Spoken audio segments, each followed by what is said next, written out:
তুই যে যার কণ্ঠ মানুষের হৃদয় ছুঁয়ে যায়, ওই মানুষটা যদি চিকিৎসার উপর মারা যায়, আমি সত্যি যেটা আমার কাছে টাকা নাই এখন, আমার কাছে যদি টাকা থাকতো আমি ওর 5-10 লাখ টাকা দিয়ে দিতাম। বাংলাদেশে এর আগে এত বড় চ্যালেঞ্জ কেউ নেয়নি।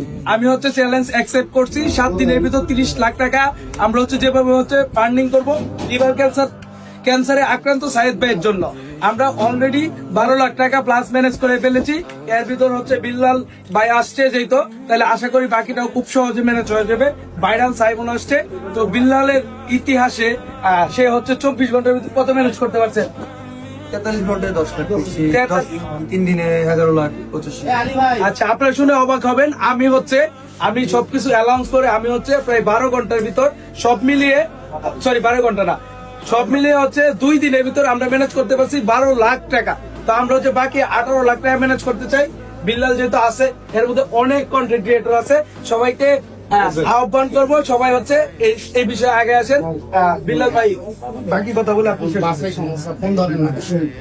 আসলে এই বিষয়টা মানে আমি প্রথমে যে জিনিসটা বলবো, যে একজন কন্টেন্ট ক্রিয়েটর সে দেশের রেমিটেন্স আসেনি, তার সাথে জড়াইছে লক্ষ লক্ষ মানুষ ভালোবাসে, ওর ভয়েস গুলো আমার হৃদয় ছুঁয়ে যায়। তুই যে যার কণ্ঠ মানুষের হৃদয় ছুঁয়ে যায়, ওই মানুষটা যদি চিকিৎসার উপর মারা যায়, আমি জানি না কে কতটুকু কষ্ট পাবে, তবে আমি অনেক কষ্ট পাবো। আমি সত্যি যেটা আমার কাছে টাকা নাই এখন, আমার কাছে যদি টাকা থাকতো আমি ওর 5-10 লাখ টাকা দিয়ে দিতাম।